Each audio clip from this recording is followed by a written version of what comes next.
तो बच्चों कितने लोगों ने ये जो स्टेशंस बना रखे इनकी वीडियो भी कल पब्लिश करी थी? कितने लोगों ने देखा वो वीडियो? कितने लोगों ने असाइनमेंट बनाई? तो यहाँ पे कुछ एक सवाल बच जाते। पहला सवाल करते और फिर वापस आते इस वाली ट्रैक के ऊपर और तुम्हें बताते हैं कि अगली क्लास में क्या होगा ना। अगली क्लास में हमने रिएजेंट्स के बारे में डिस्कस करना है। चलो अगर हम स्टार्ट करें तो ये कौन से स्टेशन पे थी? ये कौन से स्टेशन है? Station number 2। अगर हमने यहाँ पे करा तो इसके जो प्रोडक्ट है वो कौन से स्टेशन के? C double bond C. अगर हमने इसको HBr के साथ रिएक्ट कराई तो ये कौन से स्टेशन पे जा रहा? CCBr, station number 3। और अगर हमने इसकी हाइड्रोलिसिस करी तो स्टेशन नंबर 4। और स्टेशन नंबर 4 क्या होना चाहिए? अगर हमने इसकी हाइड्रोलिसिस करी तो स्टेशन नंबर 4 क्या होना चाहिए? अगर हमने स्टेशन नंबर 4 की बात करी तो जो लास्ट क्लास के अंदर हम लोगों ने देखा था तो ये 4th क्या है? ये 4th। तो यहाँ पे इसे कह सकते हैं कि हाँ ये अल्कोहल है। अब यहाँ पे क्या है? यहाँ से ये पहले 3 पार्ट कन्वर्जन के पार्ट है जहाँ तक तुम कंफर्टेबली पहुँच गए। लेकिन जो अगला पार्ट है वो डिस्टिंग्विश का है, आइडेंटिफिकेशन का है। नेक्स्ट क्लास अपनी यही है। नेक्स्ट क्लास में क्या क्या करने वाले भाई? डबल बॉन्ड और ट्रिपल बॉन्ड के बीच कैसे डिफरेंशिएट कर सकते हैं, 1 डिग्री 2 डिग्री 3 डिग्री अल्कोहल में कैसे डिफरेंशिएट कर सकते हैं, टर्मिनल ट्रिपल बॉन्ड और नॉन टर्मिनल ट्रिपल बॉन्ड में कैसे डिफरेंशिएट कर सकते हैं, सी डबल बॉन्ड O और जो दूसरे ग्रुप है उनमें कैसे डिफरेंशिएट कर सकते हैं, एल्डिहाइड और कीटोन के बीच कैसे डिफरेंशिएट कर सकते हैं, अमाइंस में कैसे डिफरेंशिएट कर सकते हैं। तो बेसिकली नेक्स्ट क्लास के अंदर ये सारी चीज़ें हैं और नेक्स्ट क्लास के अंदर ही हमने इस चीज़ को पढ़ना है। लेकिन ये बहुत ही पॉपुलर है, इसका नाम है आयोडोफॉर्म टेस्ट। आयोडोफॉर्म टेस्ट के साथ क्या है एक बारी थोड़ी सी डिस्कशन कर लेते हैं। Iodoform test is basically given by ketone, methyl ketone. यहाँ पे मिथाइल वर्ड पे स्ट्रेस देना है, मिथाइल कीटोन। ये मेजर है, मतलब जो मेन पॉपुलेशन है वो इसकी ही है। देखते तो यहाँ देखो, यहाँ पे ये मिथाइल कीटोन है, ये मिथाइल ये कीटोन। इसकी साइड में देखेंगे ये मिथाइल और ये कीटोन, ये दो तो आ गए मिथाइल कीटोन। लेकिन ये मिथाइल कीटोन है क्या? इसका नाम है इथाइल कीटोन। यहां पे दोनों ही कीटोन है, मगर ये आयोडोफॉर्म को रिस्पॉन्ड करना है, इसने आयोडोफॉर्म को रिस्पॉन्ड करना है और इसने आयोडोफॉर्म को रिस्पॉन्ड नहीं करना है, क्योंकि यहाँ पे मिथाइल की जगह इथाइल है। अगर इथाइल हो तो इसने रिस्पॉन्ड नहीं करना। ये क्राइटेरिया नंबर 1 है। क्राइटेरिया नंबर 2 क्या है कि अगर अपने पास मिथाइल आइसो अल्कोहल हो, मिथाइल आइसो अल्कोहल, बाद में क्या है उससे फर्क नहीं होता। अपने लिए जो प्राइमरी कंडीशन है, it must have C single bond, C anything it can be, but it should have CH3COH from one end. What we need, it should be 2 degree alcohol and at one end it must have the methyl group. So the presence of methyl group and 2 degree alcohol, this is going to generate the positive iodoform test. Positive iodoform test. Positive iodoform test. तो अगर कहीं किसी structure के अंदर ऐसा है या फिर किसी स्ट्रक्चर के अंदर ऐसा है तो इसने आयोडोफॉर्म टेस्ट को जनरेट करना है। इतनी बात समझ आ गई? अब यहाँ पे देखें कि अगर हम अल्कोहल की बात कर ले, मिथाइल इस वाली अल्कोहल की बात कर ले, तो ये ना तो 2 डिग्री अल्कोहल है ना ही कीटोन है। Then why should it respond? Then why it should respond to the iodoform test? ये बड़ा सवाल है। बड़ा सवाल ये है कि आयोडोफॉर्म टेस्ट को ये पॉजिटिवली रिस्पॉन्ड क्यों करेगा? आंसर तुम ऐसे समझ लो कि अगर इसने आयोडोफॉर्म को रिस्पॉन्ड करा, अगर इसने आयोडोफॉर्म को रिस्पॉन्ड करा और नहीं करा, अगर इसने पॉजिटिव वे में करा और नेगेटिव वे में करा, पॉजिटिवली इसने रिस्पॉन्ड करा तो ये आंसर जनरेट होगा CHI3, और इसने नहीं करा तो एक पॉसिबिलिटी है, ये नहीं कह सकते कि यही सही आंसर है। ये एक पॉसिबिलिटी है कि शायद इसने ऐसा करा होता, यानी उस वाली केस में 1 और 3 के बीच एक टाई तो हो ही सकता है। अगर इसने रिस्पॉन्ड करा, अगर इसने पॉजिटिव वे में रिस्पॉन्ड करा तो this is going to generate iodoform. जैसे क्लोरोफॉर्म है वैसे आयोडोफॉर्म है। ये क्लोरोफॉर्म फैमिली का मेंबर है। लेकिन अगर इसने रिस्पॉन्ड नहीं करा तो likely to be, this is likely to be, इसकी गारंटी नहीं ले सकते कि यही बन रहा है, मगर हाँ इसके जरूर चांसेस है कि वो इस तरह के किसी कंपाउंड को जनरेट कर सकता है। तो अब अपने पास ये सवाल है कि अगर इसने ऐसे करा तो ये एक्सेप्टेबल है, लेकिन अगर इसने इसको रिस्पॉन्ड करा तो why it is going to respond? Why it is responding? Why should it respond to the iodoform test? Because it doesn't have any 2 degree alcohol or it is devoid of methyl ketone. क्या कहते हैं बच्चों? देखो बच्चों, जब हम कोई test पढ़ रहे हैं तो हमें टेस्ट के साथ टेस्ट में कंडीशंस पढ़ने और इसके साथ एक्सेप्शंस भी पढ़ने हैं। हाँ, हो सकता है कि हम उस एक्सेप्शन का रीजन जानते हो या फिर रीजन नॉट नोन। तो सबसे पहले ये उसका एक्सेप्शन है, किसकी? आयोडोफॉर्म टेस्ट की एक्सेप्शन है। आयोडोफॉर्म टेस्ट के लिए एक्सेप्शन कौन सी? एक्सेप्शन कौन से भाई? इथाइल अल्कोहल, सिर्फ और सिर्फ इथाइल अल्कोहल, क्योंकि ये ऑक्सीडाइज होकर सी एल्डिहाइड बनता। और हम कह सकते हैं कि for time being this is appearing as a methyl ketone. हालांकि वो कीटोन है नहीं, ये कीटोन है नहीं, मगर इसका ये स्ट्रक्चर मिथाइल कीटोन जैसा दिखते हैं और इसलिए ये मतलब पहले स्टेज पे आंसर है, this is the exception to iodoform test. Second stage का आंसर है because it is having CH3 C double bond O, that's why it is going to respond to the iodoform test. यानी जो हमने पहले लिखा था वो सच है, CHI3 इसका आंसर है because this is going to generate iodoform test. तो बच्चों यहाँ पे ध्यान रखना कि ये जो सीक्वेंस होती है ना, ये कई बार सिर्फ और सिर्फ कन्वर्जन की है और कई बार कन्वर्जन प्लस डिफरेंशिएशन दोनों की है। इस केस में ये it's a combination of conversion as well as differentiation. तो अगर तुम्हें आइडिया नहीं कि किसके बाद क्या आता है तो तुम इस वाली केस में सर्टेनिटी के साथ फंसोगे। तो यहाँ देखो बच्चों, इस वाली केस में ना इसकी माइंडसेट क्या है? इसकी माइंडसेट क्या है? इसकी माइंडसेट है रिवर्स आने की। कई बार क्या होता है ना, घर वाले तुम्हें समझाते हैं ऐसा मत करो ऐसा मत करो, लेकिन तुम वैसा जरूर करते। तो उसका उल्टा क्या है, तुम जो करना चाह रहे हो तुमसे करवा दे, चलो ठीक है छत से कूदना, कूद जाते। तुम्हें ये समझाया कि कूदोगे हाथ पाँव टूट जाएगी, शायद तुम्हें समझ ना आए। तुम कह रहे हैं मेरा जी दिल कर रहा है कूदने का, तो क्या कर रहा है, पेरेंट्स ने पीछे धक्का लगा, लो कूद जा। तो तुम्हें समझ आ गया कि वो इट वॉज वेरी रिस्की, है ना। तो ऐसा ही होता है। तो यहाँ पे भी हमें क्या करना होता है, रिवर्स में आना होता है। उसने पूछा रेक्टेंट क्या है, ठीक है, तो हम रेक्टेंट से स्टार्ट करेंगे तो हर एक ऑप्शन के अंदर फंस सकती है। अगर हमने यहाँ से स्टार्ट करा, शायद मेरा शक इन चारों पॉइंट्स के ऊपर जा सकता हो। तो क्या करा, पीछे आते है ना, पीछे आते। तो पीछे कैसे आ सकते, पीछे कैसे आ सकते कि हमने इसको देखा ही नहीं। हमने ये देखा कि एक भाई साहब है जो अल्कोहल है और इस पर लिथियम एल्यूमिनियम हाइड्राइड डाला, तो यहाँ पे क्या होगी, यहाँ पे ऐसे लैंग्वेज में लिख लिया कि ये शायद एसिड रही होगी, ये एसिड होगी तभी तो ये अल्कोहल बना लिथियम एल्यूमिनियम हाइड्राइड से, क्योंकि लिथियम एल्यूमिनियम हाइड्राइड यहाँ पे क्या कर रहा है, यूनिवर्सल रिड्यूसिंग एजेंट है। ये यूनिवर्सल रिड्यूसिंग एजेंट है, जिसे कोई रिड्यूस नहीं कर सकता उसे ये रिड्यूस कर देता।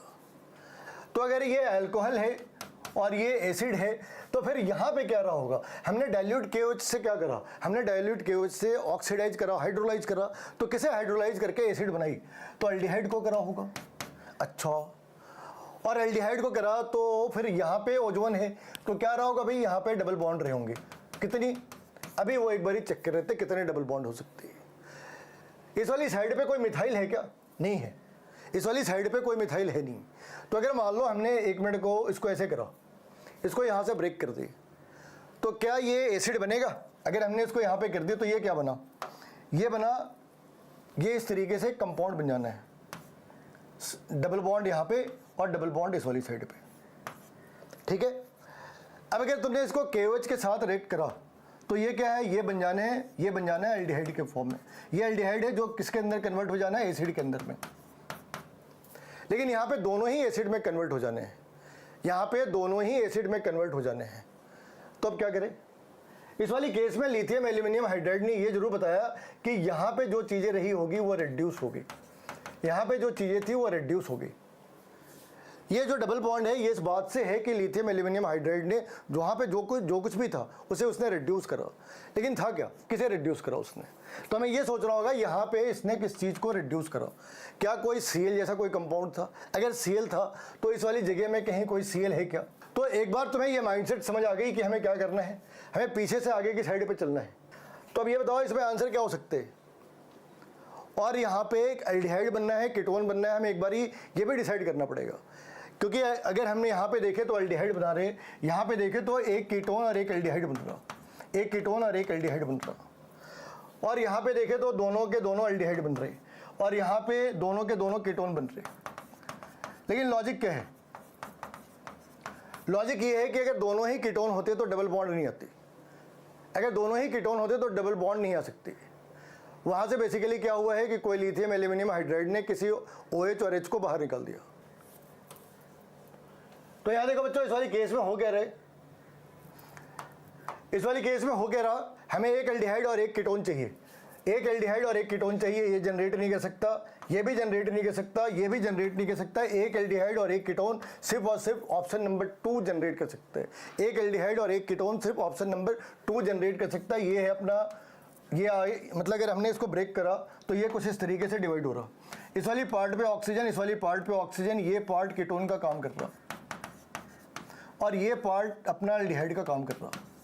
जब हमने हाइड्रोलाइज करा, किसके साथ? डाइल्यूट KOH के साथ। डाइल्यूट KOH के साथ तो इस वाली पार्ट ने क्या करा, इस वाली पार्ट ने खुद को एसिड के फॉर्म में कन्वर्ट करा, लेकिन वो पार्ट कुछ भी नहीं होता। तो यहाँ पे इस वाली पार्ट के साथ कुछ नहीं होना क्या है, ये पार्ट इस वाली साइड पे आनी है और रिंग का एक्सपेंशन हो जाना है, रिंग का एक एक्सपेंशन हो जाना है। जब कभी भी तुम्हें इस तरीके से दिखे C डबल बॉन्ड O इस वाली साइड पे भी और दूसरी साइड पे भी C डबल बॉन्ड O और इसके साथ C, तो मेजॉरिटी केसेस में अगर ये पेरेंट 4 और 5 कार्बन है, this is going to generate into 6 carbon. और इसमें क्या होता है, जो पॉजिटिव सेंटर है, जो जैसे ये पॉजिटिव, जैसे ये कार्बन ने इस पॉजिटिव सेंटर पे अटैक करा और एक रिंग एक्सपेंशन हो जाती है। तो यहाँ पे रिंग एक्सपेंशन का एक पार्ट है, इसकी वीडियो बनानी है, मेरे ध्यान में नहीं रहा। रिंग एक्सपेंशन की एक वीडियो बननी है जिससे तुम्हें आइडिया लग जाएगा कि जब कभी एक 6 मेंबर्ड रिंग हो तो इसके पहले ये 5 हो सकती है, वेरी लेस है कि वहाँ पे 4 हो, 4 रिंग हो सकते हैं। इस वाली केस में 4 रिंग हो सकते हैं। अगर यहाँ पे दोनों ही एल्डिहाइड बनते तो 4 रिंग को भी 6 के अंदर कन्वर्ट कर सकते हैं। मेजॉरिटी 5 to 6 या 4 to 6, 3 to 6 के चांसेस भी बहुत ही रेयर होते हैं। तो यहाँ पे रिंग एक्सपेंशन का एक कॉन्सेप्ट है जो इन्होंने यूज करा मेडिकल के सवाल में, ये बड़ी रेयर सी बात है। एक सवाल और भी यूज करते हैं। इसके बाद रिवर्स चलना है। देखो बच्चों, यहाँ पे स्टार्ट से स्टार्ट करते हैं। ये हम लोगों ने लास्ट डे डिस्कस करा था कि ये है क्या। तो बेसिकली अगर तुमने CCOH को पकड़ा और इसको PBr3 के साथ रिएक्ट करा दी तो ये जो पार्ट है OH, ये यहाँ से बाहर आ जानी है और प्रोडक्ट में CCBr बन जाना है। नेक्स्ट स्टेज के अंदर इसने अल्कोहलिक KOH ले रखा है। अल्कोहलिक KOH के 2 काम हैं। अगर ये एक्वस है तो हाइड्रोलिसिस करता, तो इसने हाइड्रोलिसिस करनी है। अगर ये अल्कोहलिक है तो इसने डीहाइड्रोहेलोजिनेशन करना है, -HX डीहाइड्रोहेलोजिनेशन। तो इसने अगर डीहाइड्रोहेलोजिनेशन करा तो इस वाले केस में भी डीहाइड्रोहेलोजिनेशन है, एक Br इस वाली कार्बन से, एक हाइड्रोजन इस वाली कार्बन से। तो इसने जनरेट करा 2 कार्बन के अल्कीन। अब यहाँ पे H2SO4 और H2O के साथ क्या है कि H2O अपना रिएजेंट है, H पॉजिटिव और OH नेगेटिव में। H2SO4 is acting as a catalyst और जो टेम्परेचर है ये रिएक्शन को फैसिलिटेट कर रहा। लेकिन ये है कितना, रूम टेम्परेचर हमने क्या क्या पढ़ रखा है, हमने पढ़ रखा है 140 degree Celsius, 170 degree Celsius. Room temperature तो इनमें से कोई भी नहीं है। अगर 140 डिग्री हो तो इसने ईथर बनाए, अगर 170 हो तो इसने एल्कीन जनरेट करा। यहाँ तो रिएक्टेंट ही एल्कीन है, लेकिन रूम टेम्परेचर तो इनमें से कुछ भी नहीं है। वो तो 25 डिग्री सेल्सियस होनी चाहिए, ज़्यादा से ज़्यादा 30 डिग्री सेल्सियस। तो 30 डिग्री सेल्सियस पे कौन सा रिएक्शन है? आंसर है सल्फोनेशन। आंसर है सल्फोनेशन, यानी कि ये जो हम लोगों ने लिख रखा है H पॉजिटिव OH नेगेटिव, ये तब है जब हमने टेम्परेचर हाई यूज करा। अगर हमने लो यूज करी तो अपने पास आंसर है H पॉजिटिव और HSO4 नेगेटिव। क्योंकि ये सिमेट्रिकल है, तुम किसी भी साइड पे HSO4 नेगेटिव लगा दो, उसके अपोजिट साइड पे H पॉजिटिव लगा दो, आंसर बन जाना है। लेकिन अगर ये अनसिमेट्रिकल होती तो H पॉजिटिव वहाँ ऐड होनी थी जहाँ पे हाइड्रोजन पहले से ज़्यादा है, मार्कोनिकॉफ एडिशन। तो ये एक सिंपल से मार्कोनिकॉफ एडिशन है। ये रिएक्टेंट है, ये हो नहीं सकता। ये रिएक्टेंट है, ये तभी हो सकता है जब हम यहाँ पे लिख दें नो रिएक्शन, है ना। ये तभी उसी केस में जनरेट हो सकता है जब कोई रिएक्शन ही नहीं हो रखी है। ये तब हो सकता है जब 140 डिग्री टेम्परेचर दे रखा हो, अल्कोहल रिएक्टेंट दे रखा हो। ये दोनों तब हो सकते, ये और ये तब हो सकते जब अपने पास अल्कोहल रिएक्टेंट हो। यहाँ पे अल्कोहल नहीं, एल्कीन रिएक्टेंट है। तो यहाँ पे जो लास्ट और लेफ्ट आउट ऑप्शन है वो है option number 3, sulphonation of alkyne कहते हैं, सल्फोनेशन ऑफ अल्कीन कहते हैं, सल्फोनेशन ऑफ अल्कीन। और अल्काइन, अल्काइन तो खैर यहाँ नहीं लिखा,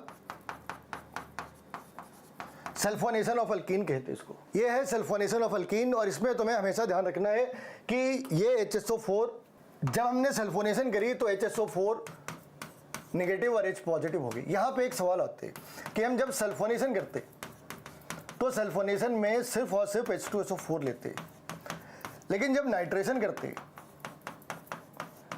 then it's a combination of H2SO4 plus HNO3। ऐसे क्यों? ऐसा क्यों कि हमने सल्फोनेशन करी तो सिर्फ H2SO4 से काम चलाया, लेकिन जब नाइट्रेशन करी तो हमने दोनों दो रिएजेंट क्यों ले रखे? नाइट्रेशन में हम 2 रिएजेंट क्यों लेते हैं? एक से भी काम हो सकता है ना। अगर यहाँ पे एक से काम हो रखा है तो यहाँ पे हमने 2 क्यों लिए? एक से भले 2, ऐसे ही होता है क्या? क्योंकि इस वाली केस में एक बड़ी कमाल की चीज़ होती है कि जो मेन रिएजेंट है वो NO2 पॉजिटिव है। अब वो NO2 पॉजिटिव कैसे हो सकता? जब उसने यहाँ से H और OH बाहर निकाल दिए। H और OH मतलब यहाँ से इसने क्या करा, H पॉजिटिव और एक ऑक्सीजन बाहर निकाल दी, OH इसने बाहर निकाल दी। अगर ये OH डोनेट कर सकते हैं तो ये बना कैसे, एसिड या बेस? इसने क्या करा, इसने अपना OH डोनेट कर दिया। अगर इसने OH डोनेट करा तो इन दोनों में से स्ट्रॉन्गर एसिड कौन से है? तो यहाँ पे ये आंसर है कि जब हम इस कॉम्बिनेशन को यूज करते हैं तो we are getting NO2 positive जो एक्चुअल इलेक्ट्रोफाइल है। लेकिन ये प्रॉब्लम HSO4 के साथ नहीं आ रही, ये प्रॉब्लम HSO4 के साथ नहीं आ रही, ये प्रॉब्लम सिर्फ और सिर्फ नाइट्रेशन के साथ आती है, इसका ध्यान रखना। अब वापस आते जो हम लोगों ने स्टेशंस बना रखे हैं। लास्ट टाइम हम लोगों ने क्या करा था, याद है तुम्हें? लास्ट टाइम हम लोगों ने ऐसे करा था कि C, मान लो C ट्रिपल बॉन्ड C है, इसे कन्वर्ट करा C डबल बॉन्ड ONH2 में। आज इसका अपोजिट करने वाले हैं, आज इसके अपोजिट करने वाले हैं। उल्टा कैसे करें? तो एक बार तुम यहाँ से यहाँ तक जाके दिखाओ, हम तुम्हें वापस ला के दिखा रहे हैं कि कैसे करते हैं। एक बार तुम इस वाली साइड से इस वाली साइड तक तुम्हें क्या करना है, ये कौन से स्टेशन है और ये कौन से स्टेशन है, और इसके बीच में जो बच गए, जो बीच के बच गए, मिडल के जो बच गए, उनके रिएजेंट्स कौन से होंगे, स्टेशन का नाम और रिएजेंट कौन से होंगे। ये अपना स्टेशन 1 है और ये अपना स्टेशन 8 है, बीच में 2 ऑप्शनल है। तो अगर हम 2 को हटा दें तो अपने पास कितने बच गए? अपने पास बच गए 6।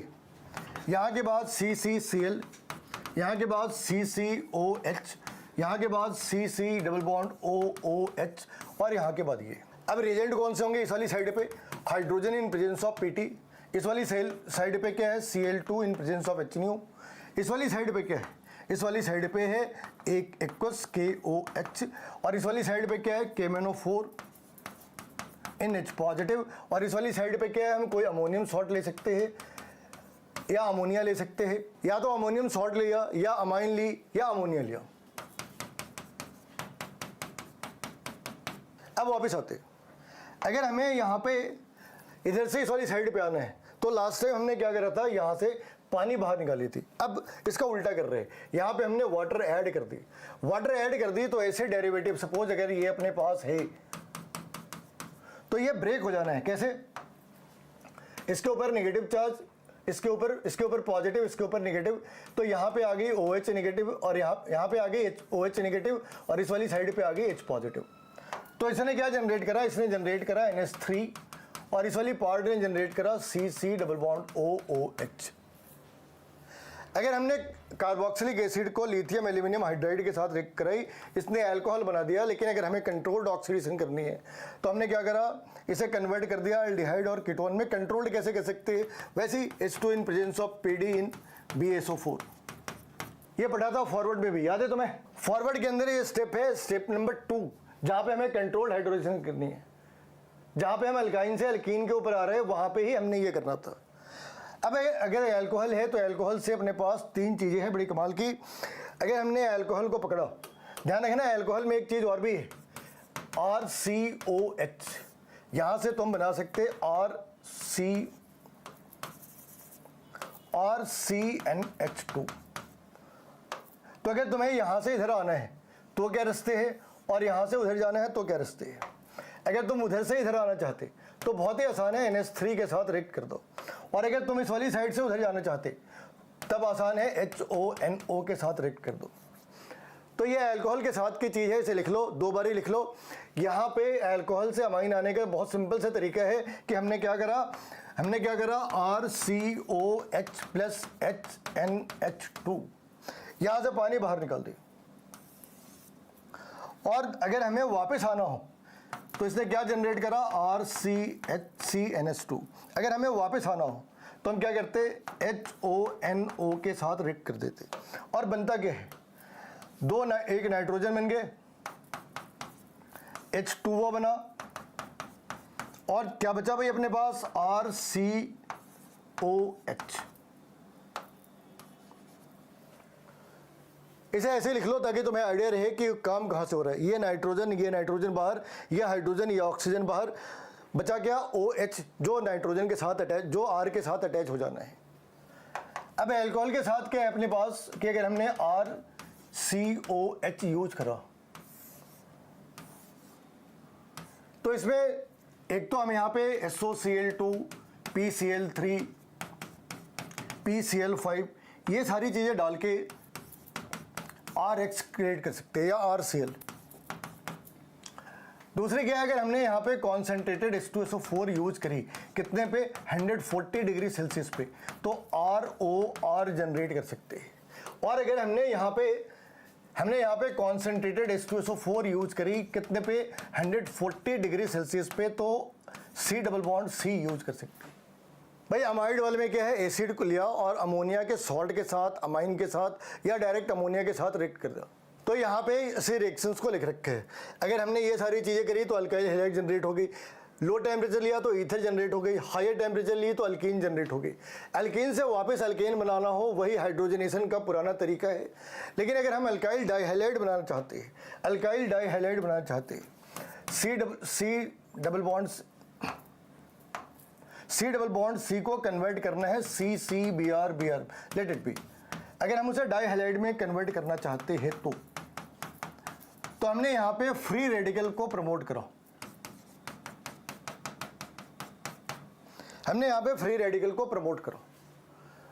और ये फ्री रेडिकल क्लोरीन और ब्रोमीन के साथ हो सकते हैं, आयोडीन के साथ नहीं हो सकती। इसका तुम्हें ध्यान रखना है। यहाँ पे क्लोरीन ब्रोमीन तो हो सकता मगर आयोडीन नहीं हो सकता।